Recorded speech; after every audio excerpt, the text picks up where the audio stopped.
Greetings, beautiful people. You're in the Beat Sessions. I'm your host, Mitchell Weary. We're looking at the brand new record from English duo Royal Blood entitled Typhoons. And they released that on April 30th. This is the band's third studio album. It is their follow-up to 2017's How Do We Get So Dark? And this album is going to have a lighter feel. Lead singer and guitarist Mike Kerr talks about a couple of changes that the band underwent. And if you're worried that their sound has completely changed, don't. It's still super heavy. Those big, fuzzy riffs are still there, and there's a lot of them, and they're really good on this album. The minor difference is that it's going to have just more of like a groovy, funky element to it. The previous two records that they released certainly were very heavy and rock-oriented, and I'm definitely liking the funky, groovy aspect of this album. It makes it a lot of fun to listen to. Mike Kerr, a couple of those changes that he mentioned. The big one is that he stopped drinking, had this epiphany sitting at a bar, that the band would never build off of the success of those first two records, which I said are phenomenal, and that he personally just wouldn't grow. And he's a fairly young dude, so drunk and dumb is no way to live out 30, 40, 50 years of life. And he's very open and honest about facing that challenge and confronting it. Song titles like Trouble's Coming, Oblivion, Typhoons, Mad Visions, Either You Want It or You Don't, Limbo. And he even alludes to it in the lyrics. The album opener, Trouble's Coming, I Hear Trouble Coming, is the big lyrical hook that he repeats. And I love his voice on that, love the hook, great melody. The second song, Oblivion, he says, in delirium, descending higher and higher, which I love that lyric.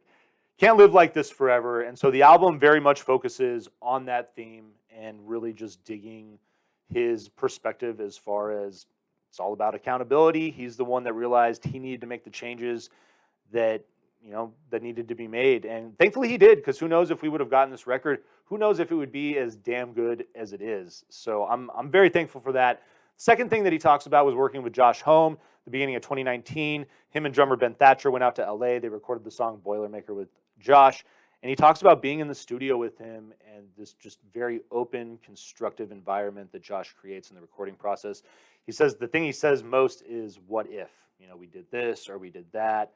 And so the energy and the positivity that came from that experience is certainly what carried the songwriting throughout this record.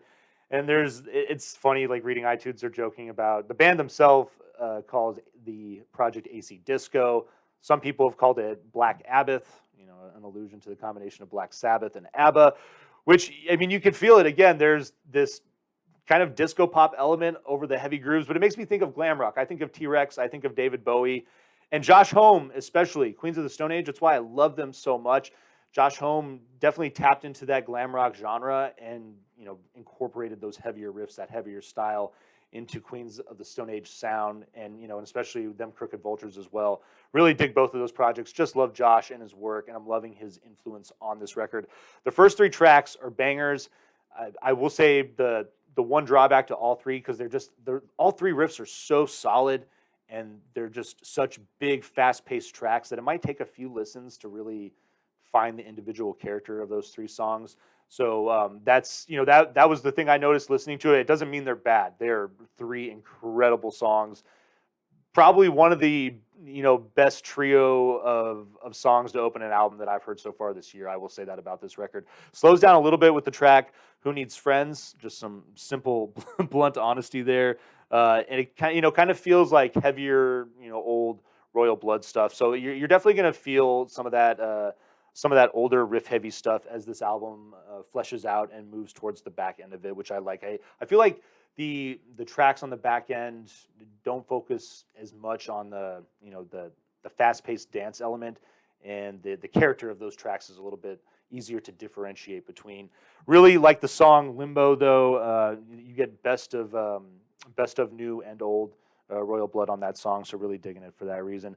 Track Mad Visions, super funny, funky, really liking the sound on that. And then this thing closes with a piano ballad, which, it's a very different sounding track from everything on here, but I'm loving it. I like the way it works as far as, leaving the future in the unknown for these guys. All we have now, Mike Kerr changes out the guitar for a piano, and he mentions that the state that he was in personally before the creation of this record, it certainly left the state of the band up in limbo. And life is life. You just never know what curveballs are going to be thrown your way. I know these guys are celebrating the release of this record and are really excited about it. I'm excited about it. I'm giving it a vinyl, please. Look at Yeah, that's nice. I like that color. Can't wait to go pick that up. Probably going to do that before I go up and start my gig up at Finney's Landing tonight. Very excited about that. But I hope you enjoy listening to this record. I hope you find this review helpful. Please like this video, subscribe to my channel, do all the things. Going to have Andy Dominguez in the studio tomorrow night, starting at 6 p.m. Pacific Standard Time. Tune in for that interview, and we'll see you next time on the Beat Sessions.